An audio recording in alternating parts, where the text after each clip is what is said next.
Good evening, everyone, and thank you for joining us. We are so excited about tonight's presentation.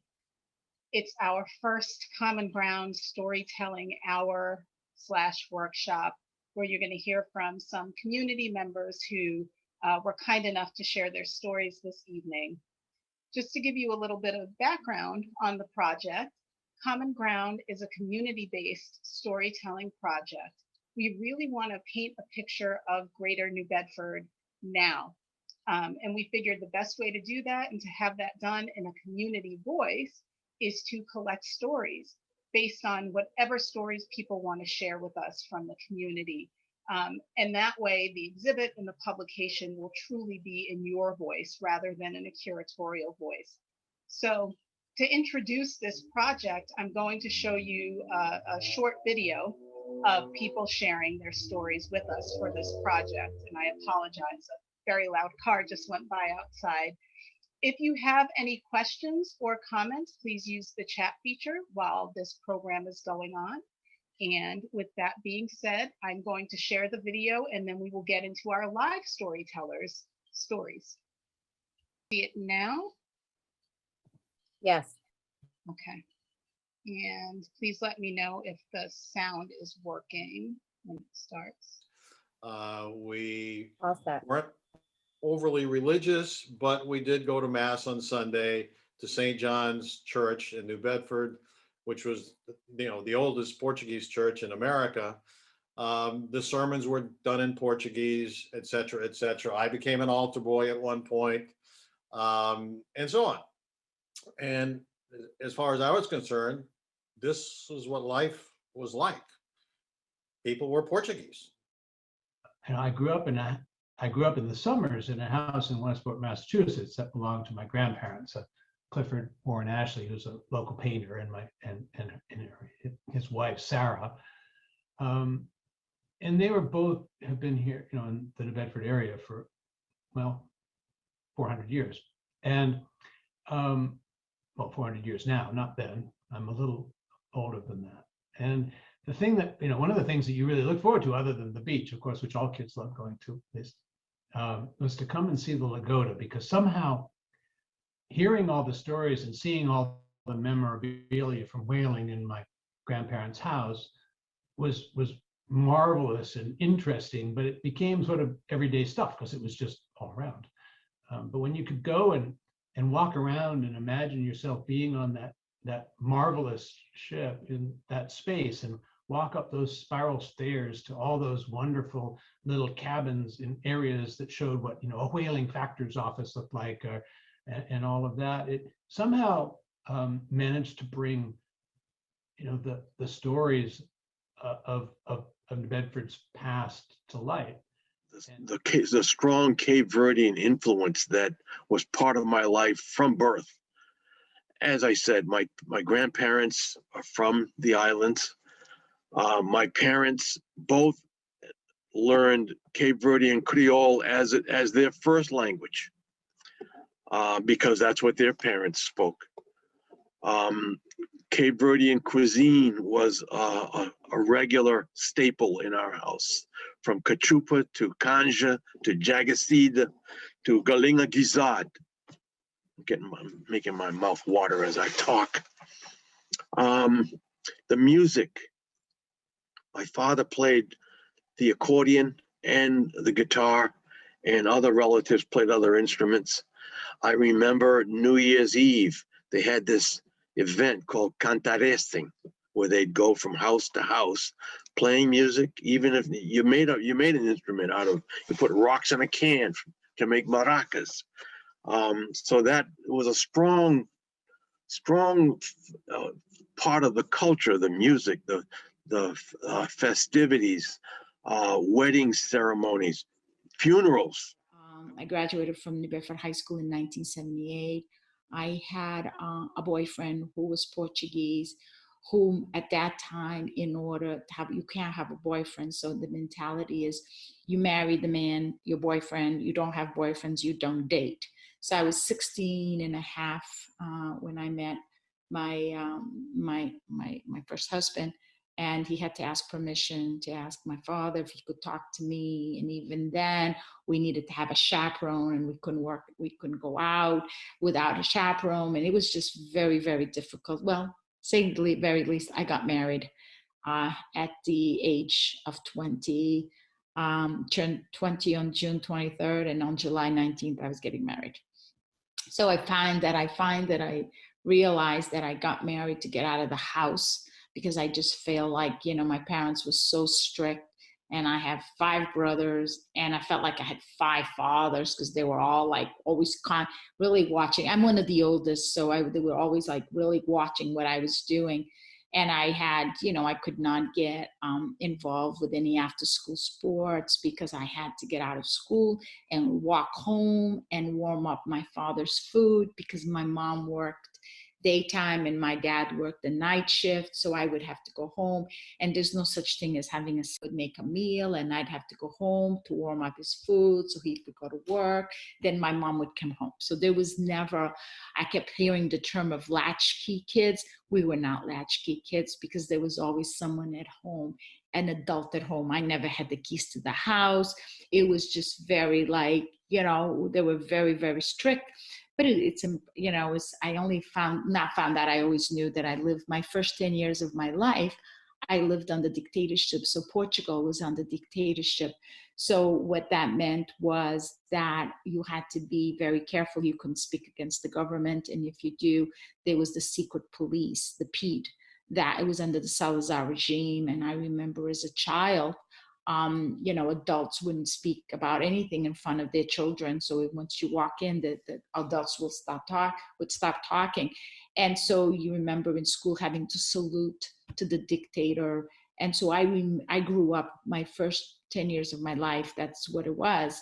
And now I understand why, now working at the Immigrants Assistance Center and dealing with our elderly clients, I understand the fact that they never had an education. It's not because they didn't want to, it was because it wasn't allowed under dictatorship. So when he came back from the service, I was born in Providence in 46. And then they moved to New Bedford, and he began to sell full of brush. He worked some other jobs. He worked construction. He worked in a couple of factories. My mother worked in a factory, and she did housekeeping as well. I'm one of 8 sons. There's 8 of us. And so we are the Barbosa boys, and we were known as the Full of Brush Man's children. I'm the second son. So my father sold 55 years for Full of Brush, which is a long time, 55 years.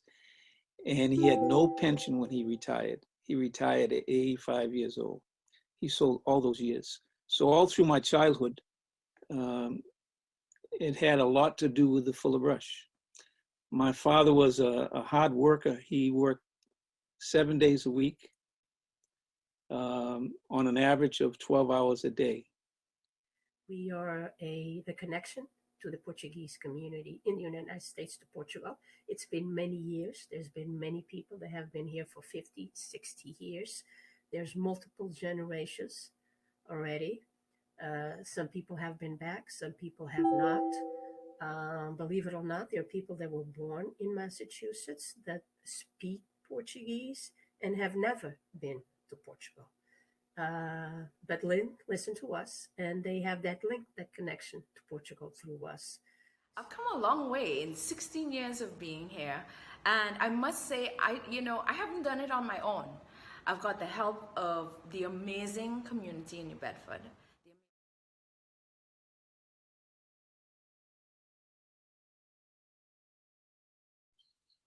And so hopefully that gave you a little bit of a taste of the stories, some of the stories we've collected so far, the diversity of our community.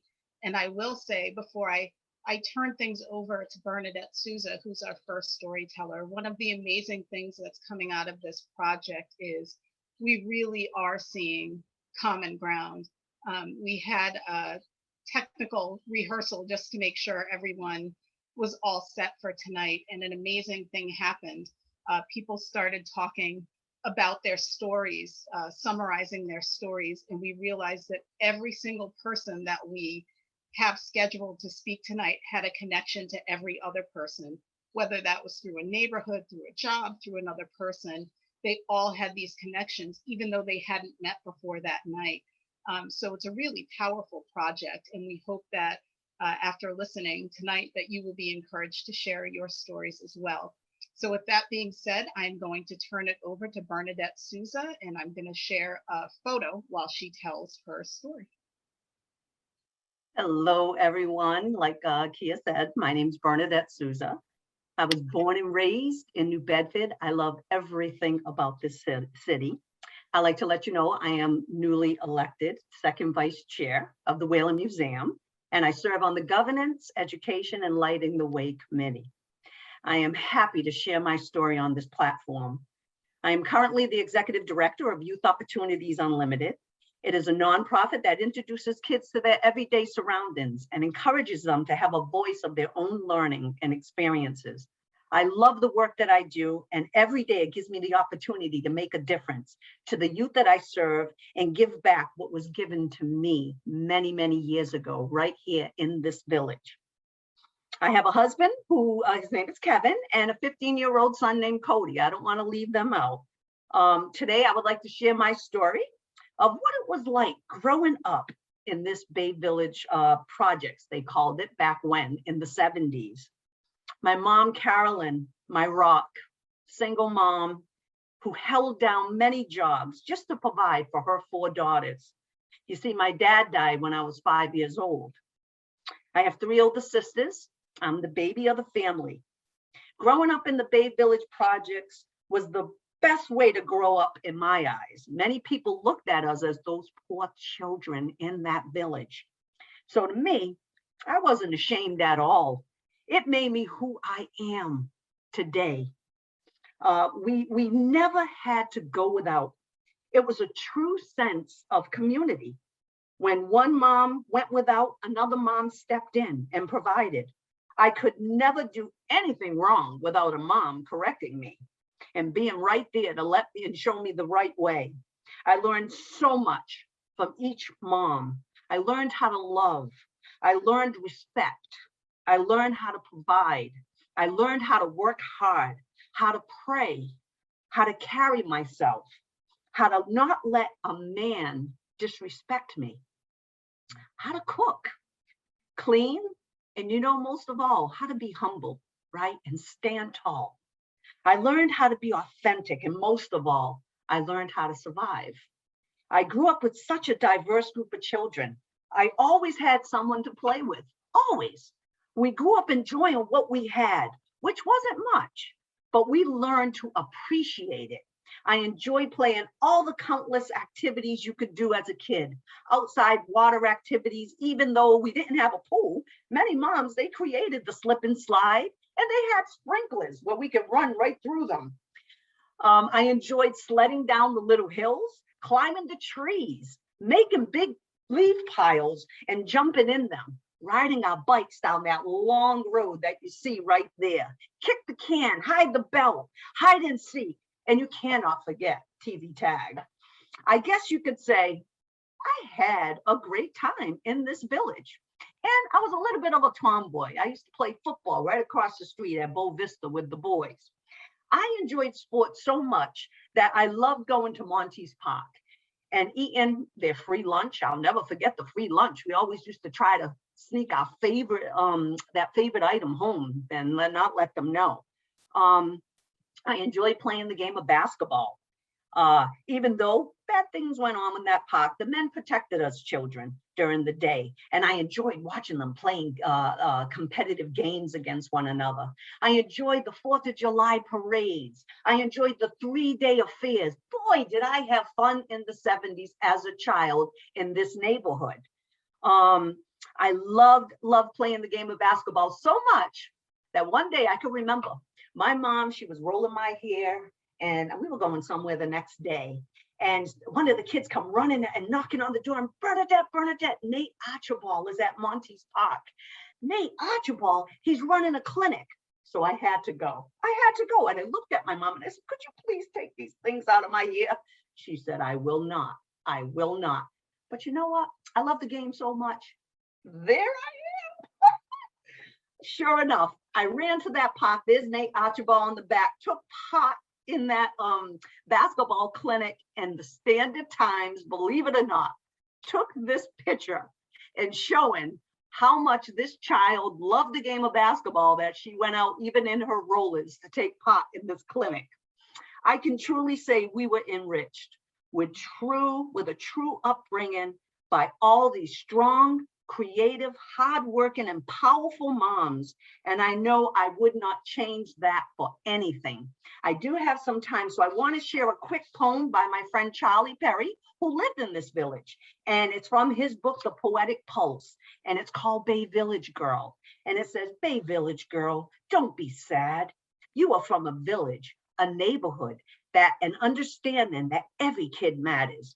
Bay Village Girl, you can make it in this world because your roots will always make you rise through muddy waters and rocky soil. Bay Village Girl, play with Bay Village kids, and you will see your family is bigger than you thought. Friends, families feed you and believe in you, so you will make it together.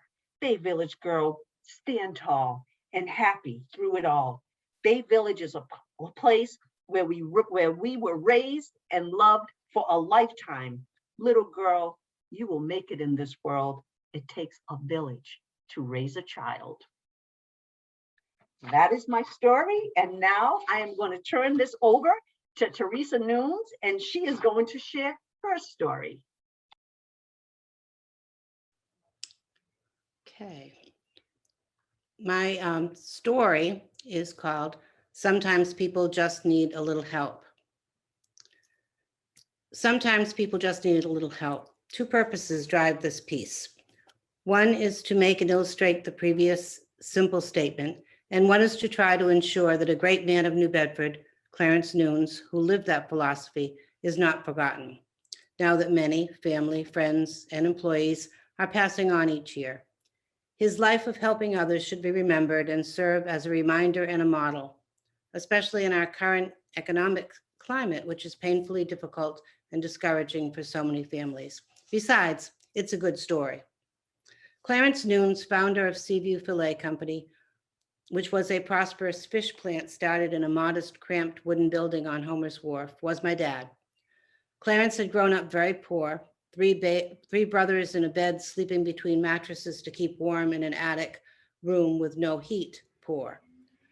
A man who educated himself and deeply valued education, despite his own schooling having ended at grammar school, so that he could go to work as a sweeper in a New Bedford cotton mill to help support his brothers and sisters.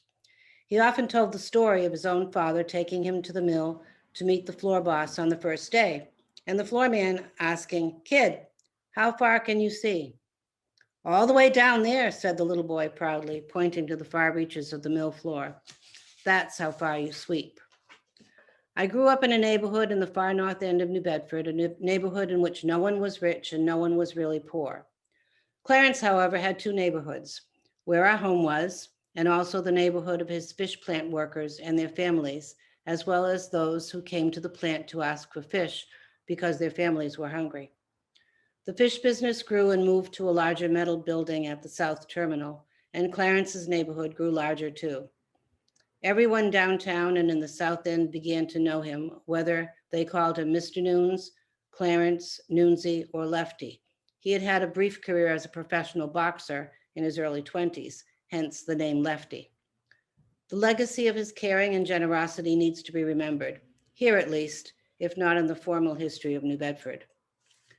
Much of his generosity was the informal sort, just giving those who needed some help money to tide them over, whether that was family or friends or just those in his other neighborhood.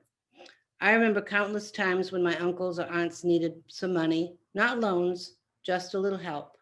It didn't matter whether it was my mother's family or his family, it was all the same. He cared about everyone. His heart was big, and family was for him a very broad term. Sometimes I think he bought new furniture for our home just so that he could give couches, chairs, and bedroom sets to relatives. He was so grateful for his own prosperity that he couldn't wait to share. He managed a good deal of his personal charity through the church in his work neighborhood, Our Lady of Assumption Church, where he got to know the priests and learned about those who needed some help. When Clarence died of a heart attack, sadly way too soon, 3 extra priests that the family didn't know, presented themselves at his funeral and asked to share in the celebration of the Mass, to give thanks for his generosity to their parishioners. One of them told us that Mr. Nunes had bought half the cribs and baby carriages in the South End. When a family was expecting a baby, he wanted to be sure that they had what they needed. One priest told of so many instances when Clarence took children in the neighborhood downtown to be fitted with new shoes. Shoes for kids were really important to Clarence. He often spoke of wearing shoes that were too small when he was a child and of the foot pain he endured all his life because of the ill-fitting shoes. That would not happen to any children when he could help. Then there was Pork Chops. I never knew his real name, but he was part of Clarence's Saturday morning errands. Sometimes I came along. Pork Chops was a disabled man Clarence met sometime in his New Bedford life, and Pork Chops evidently needed help. Now, this was a time when services for someone poor, alone, and unable to get around very well were not easily available. So Clarence, as we understood it, pretty much supported him. Clarence wasn't rich, but he was logical by his own philosophy. Pork Chops needed money, and Clarence had enough to share. The Saturday morning errands would then continue with a stop at Gollis's men's store on Pleasant Street to buy a new shirt or belt for the weekend, and a stop at Sigminton's Bakery on Union Street for some wonderful rye breads and pastries. Enough for all the relatives who would be stopping in for sure, always in abundance. Growing up poor left its mark, but for all of us who shared in the love and generosity of this great man, a positive mark. So organized charities are a very good thing. Social services are a very good thing, but sometimes people just need a little help. And if any of us has something extra, the memory of this great man of New Bedford should prompt us to share. Thanks for listening to the story. I have just a couple of photos I wanted to briefly show to you. This is my dad looking at the plans for the new building in the South Terminal when they were going to build the actual big Seaview Filet. And then I love this photo. This is Clarence on the right-hand side of as I'm looking at it, and his partner, Ed Smith. And in the background, a real famous guy from the fish business, everybody knew Manny Goulart is in the middle. And there they are, there's Dad actually handling fish. So thank you for listening.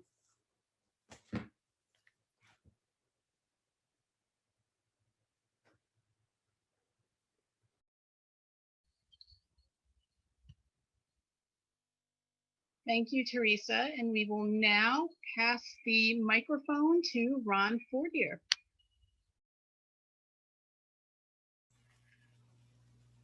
Good evening. My name is Ron Fortier. My mother, and I don't think too many people can say this, was a fadista. She was a singer of the traditional Portuguese songs, the fado. And she was born in Yonkers, and her family removed themselves during the Depression, like a lot of immigrant families did, and returned to Portugal. They ended up going back to Caldas da Rainha.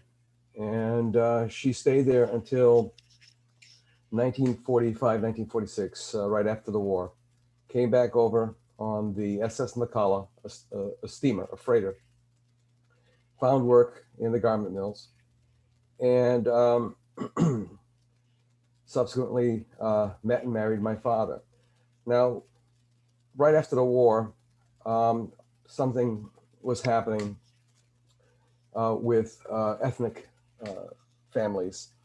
Up before the war, people probably didn't dare marry outside of their cultural or ethnic group. So to have a Portuguese woman marrying a Frenchman, even though he was a French Canadian born here, of French Canadian extraction born here, it was still kind of titillating. And unfortunately, the marriage didn't work out very well. She took me with her to New York City. We lived on the east side near Mount Sinai Hospital. And then we later on moved down to Columbus Avenue. All the while she was taking singing lessons and working in the garment business. She was a master sample maker.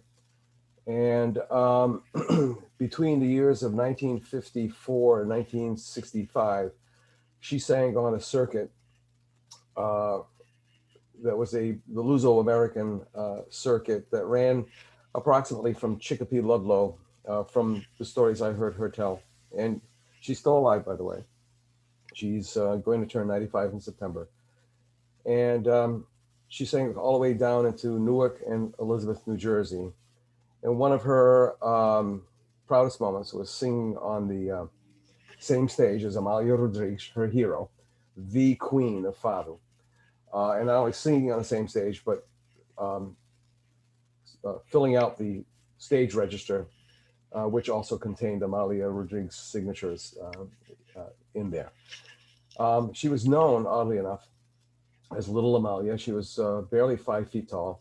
She had an incredibly booming voice for a woman of small stature, and she sang quite a repertoire of Portuguese fathers, but she also did a lot of American standards, which I still remember her singing. One of my quests is to find a recording of her or a photograph of her in performance.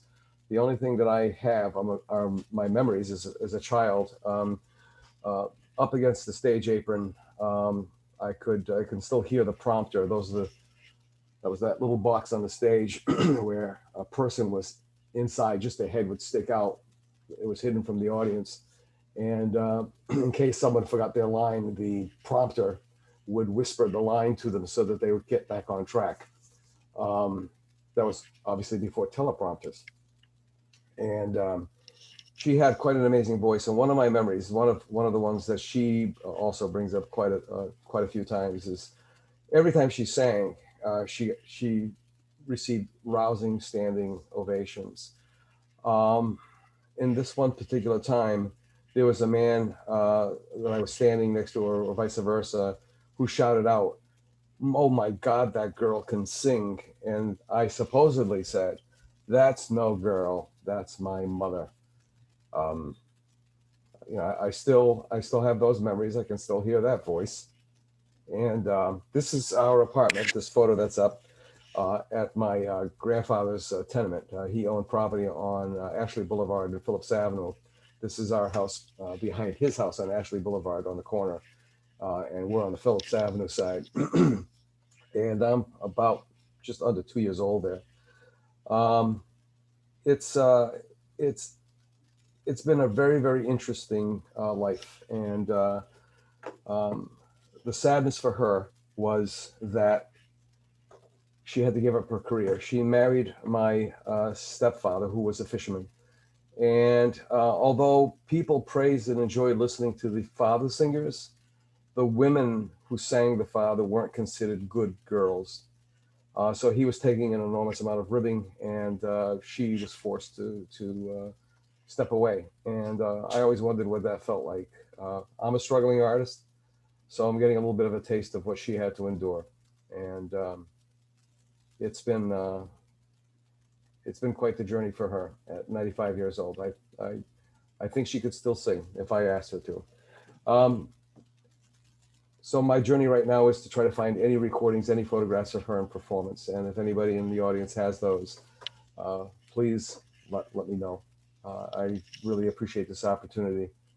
And with that in mind, I don't know if I'm too early, but I'd like to turn this over to Gare Tisk, who is also an immigrant, and listen to her story. Thank you.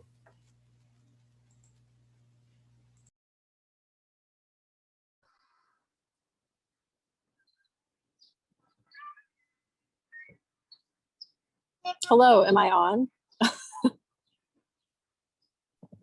You're good. You're on. You're on. Okay, great.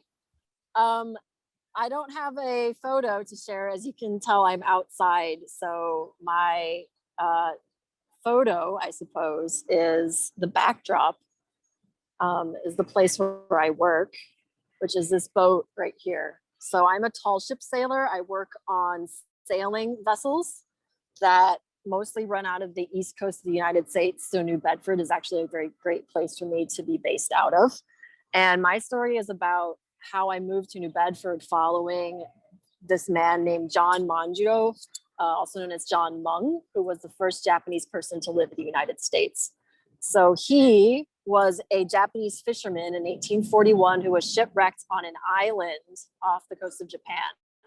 And Japan was closed at the time and he couldn't return. So a whaling ship out of New Bedford named the John Howland actually picked him up. There were 5 people shipwrecked with him. 4 of them they took to Hawaii, and those 4 remained in Hawaii. But Manjiro apparently was really good at learning English, and he was very curious about the world. And the whaling ship captain said, "How would you like to come home with me in New Bedford?" And Manjiro said yes. So they went back to New Bedford. The captain, William Whitfield, actually lived in Fairhaven. So he settled in Fairhaven. He grew up in Fairhaven. He was just I think he was 13. And then he went to sea. So he spent about 4 or 5 years in the New Bedford, Fairhaven area, and then he started working on ships. So I was really inspired as an Asian American when I heard his story, because I had always wanted to work on sailing ships. My parents are from Hong Kong, which is an island, but I never thought that kind of career could be for me. And I never thought that working on the water was something I could do as an immigrant, because Asian immigrants, the stereotype goes that you get a good job, you become a doctor, a lawyer, an engineer, you make lots of money, you marry another Asian American immigrant, you have kids, and you live happily ever after with your piles of money. And that wasn't the thing that I wanted to do. And I thought that was what I had to do. And so reading Manjiro's story kind of changed my mind, because he was the ultimate Renaissance man at a time when Asian people didn't live in America and they couldn't do all the things that he did. So he eventually went back to Japan and he became the first Japanese English interpreter in Japan when Japan was opened to Western trade by Commodore Perry of the US Navy. And then he eventually became a professor at Tokyo University teaching nautical science and celestial navigation. So he really helped form Japan's seafaring culture, because Japan didn't have a seafaring culture since they were a closed nation. The Whitfield Manjiro Friendship Society is a nonprofit and a museum in Fairhaven that you can visit. I'm on the board actually, and we're having our decision for reopening this week. So hopefully the museum will be open again for the summer and you can go visit. It's a really great museum. It's the house where Manjiro lived with Captain Whitfield when he first came to Fairhaven on the New Bedford whaling ship. You can see a lot of the places that he went. You can still, touch the artifacts that he touched. Manjiro's story is really still alive in New Bedford and in Fairhaven. And that's what really draws me to the city, is that I can feel the presence of all these immigrants through the city of New Bedford. And it really, it touches me, and it gives me courage, I guess, to pursue this career that many people don't even know exists, working on this vessel here. I'm in Boston. This ship is called the Schooner Roseway. So that's my story. I hope you'll check out the Whitfield Manjiro Friendship Society and learn more about John Manjiro. Thanks.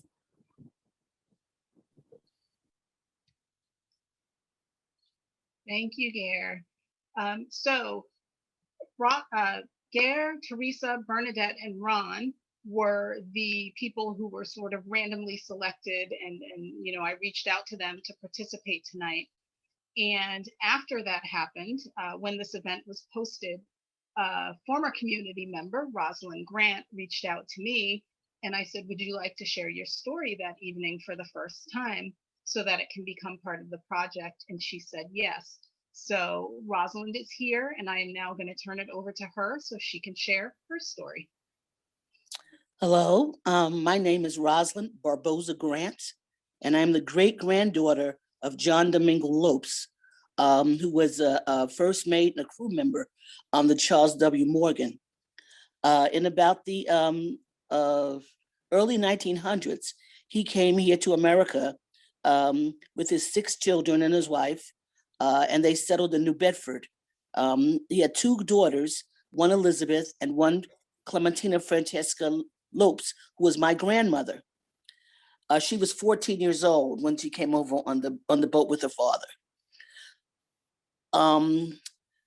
He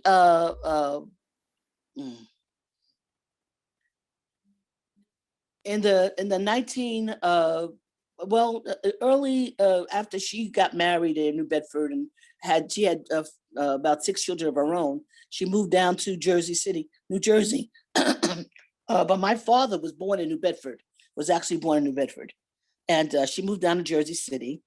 And when she was here in about the late 1960s, Pa Lopes came to stay with her for a while. I think I was in high school at the time. And when he was here, I got a chance to talk to him, and he would tell us stories about his whaling experiences, which was quite amazing to me. He was 90 years old when he died, and we went back to New Bedford after that, and he died at 90 years old.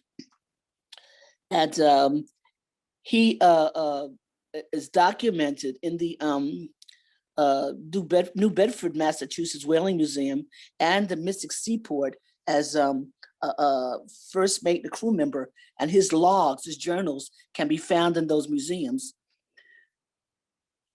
Well, the Charles W. Morgan, if you know about, that was the last remaining wooden whaling ship.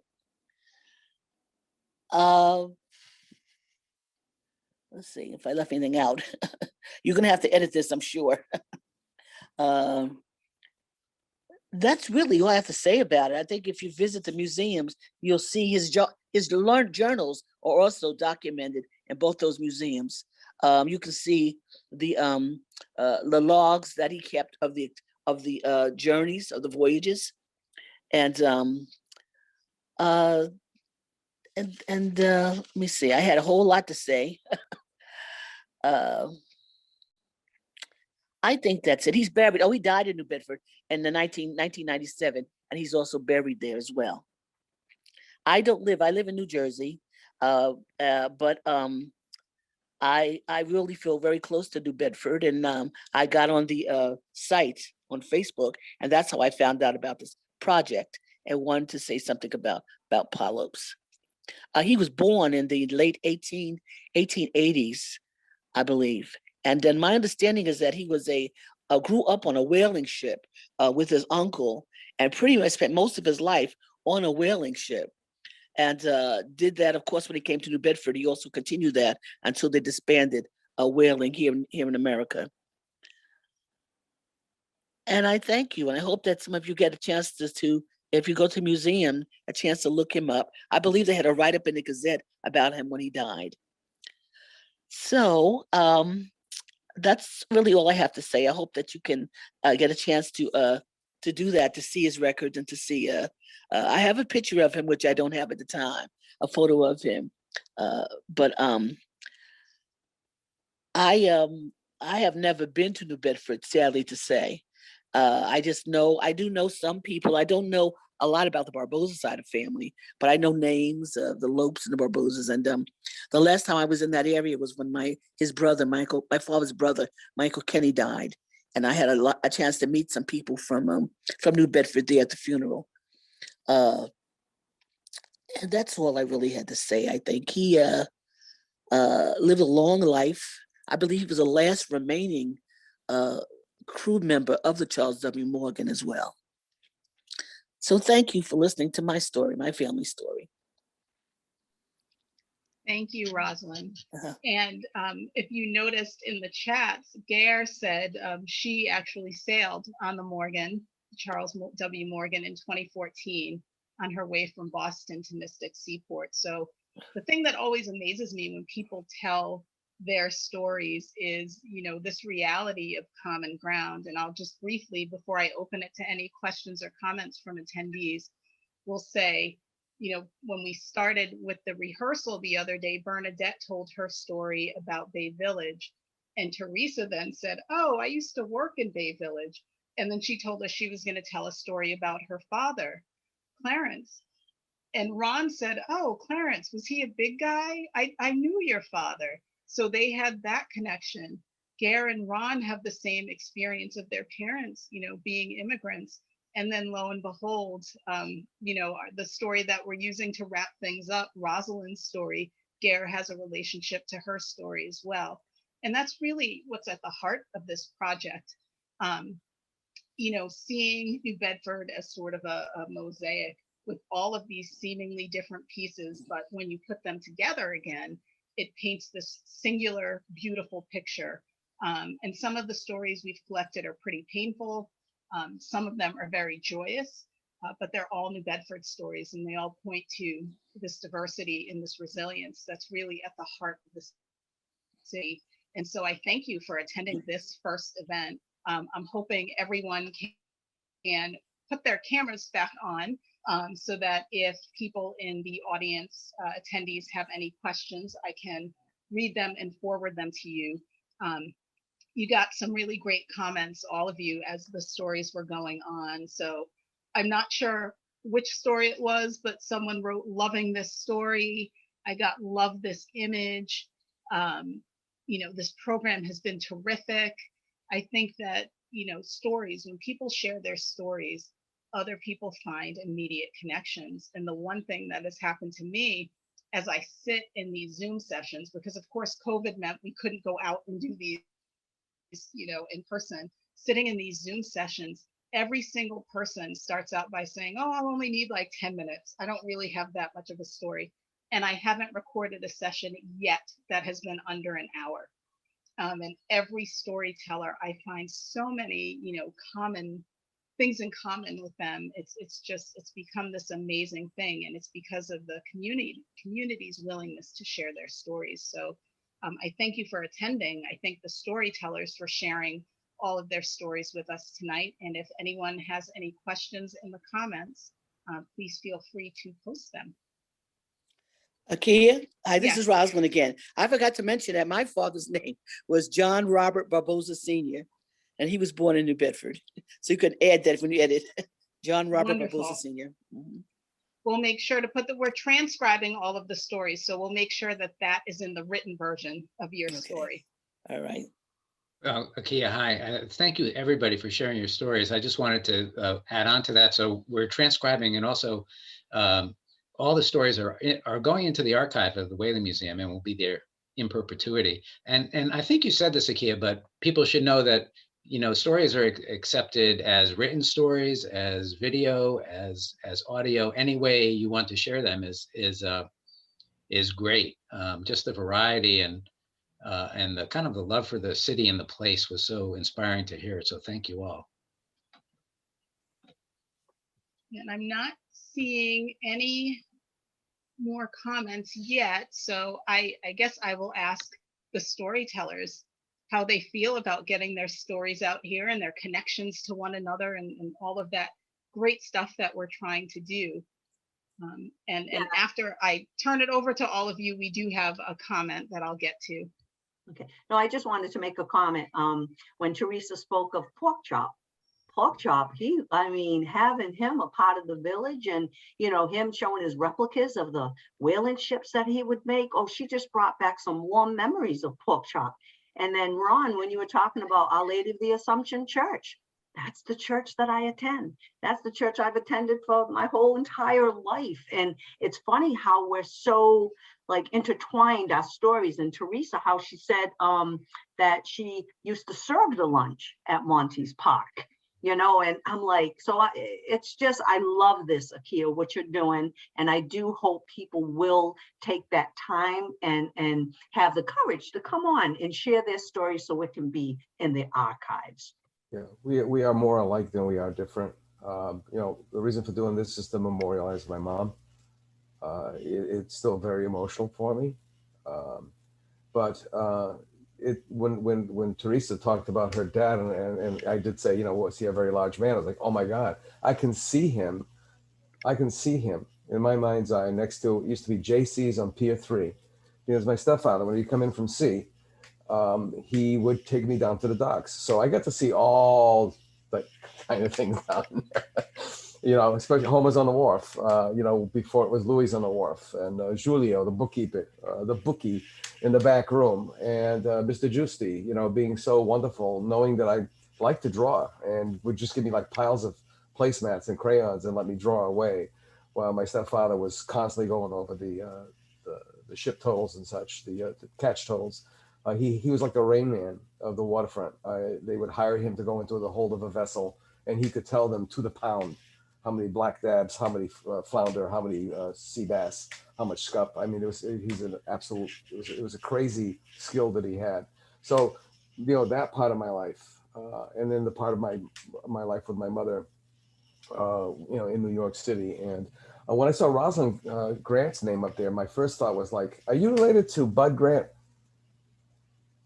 But you said you live No, in... no, I'm not. I'm Okay. really more related to Barbosa's in New Bedford. My my husband Grant is from the islands. It's you know, so he's not part of this family. No.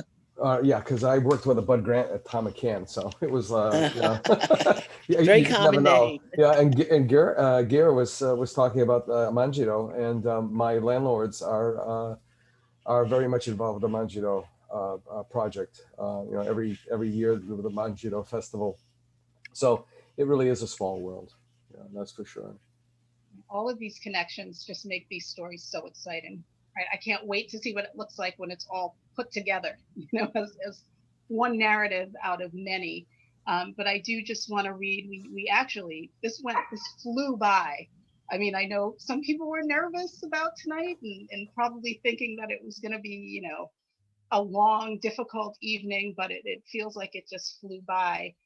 So I do want to read one of the comments from Anne Devaney, who is sharing a story with us. My grandparents were both immigrants, my grandfather from Quebec via Connecticut, and my grandmother from Blackpool to New Bedford. They both worked in the mills. My grandfather as a pattern maker who helped organize the textile workers into the CIO before its merger with the AFO. He worked at the Berkshire Hathaway Mill until a year before he died at 87 in 1957 as the oldest active member of the union. Gare put in the comments, I am one of the taiko drummers of the Manjaro Festival every year, and we have probably seen each other, Ron. Susan Thanis wrote, I love the variety of speakers and their personal tales, and she thanks you all very much. And so I think, you know, we had some difficulty, right? When we were getting the project off the ground, COVID hit. And so all of our plans to walk the streets of New Bedford and have people come into the museum and share their stories was put on hold. But I think if this is any indication, you know, now that things are opening up and people are vaccinated and people are feeling safe, you know, there are great things to come in the next year for this project. The exhibition itself is opening in September of 2022. There will likely be a publication around that same time as well. And it will truly be, you know, the community coming into the New Bedford Whaling Museum and telling us what New Bedford is. I saw another comment in it. Oh, Ron. So Ron's talking to Anna, who put in a comment. So they are realizing that they now have a connection, most likely. And so that's what we really want to happen out of this project. The other thing, as Michael mentioned earlier, this is all going to be archived. And our hope is that 50 years from now, anyone can go online, come into the Whaling Museum library, and say, hey, you know, my grandma lived in New Bedford during that weird pandemic in 2020, and we'll be able to pull up her name and pull up her story, you know, and perpetuity. So the exhibit is going up in 2022, but the hope is that we now become a community resource for people sharing their stories, and that we never stop doing that as an institution. Yes, Michael. Yeah, I wanted to add so much love in the stories tonight. There's also an opportunity to tell difficult stories. And I think you mentioned that, Akeia. Stories can be submitted anonymously. Yes, thank you, Michael. And they will remain that. So all kinds of stories are welcome. Yeah, and we've had quite a few stories submitted anonymously, either because, they are painful for the person telling them. They experience something very difficult, but they think it's a story that should be told. And so we absolutely respect the anonymity of storytellers who choose to remain anonymous and their names are removed from anything that would be archived or saved. And I keep emails for the purpose of reaching out to people, but the names are erased from any record connected with the exhibition or the files that we store things in. So please, even if you have a story that's difficult to tell, we'd still like to be able to tell it. And so we are just about out of time. If no one else has questions or comments, I would like to again thank all of the people who participated this evening. Gare had to hop off early. She's working on her boat. So. I couldn't get my video back on, so that's why my name is there. I don't know why.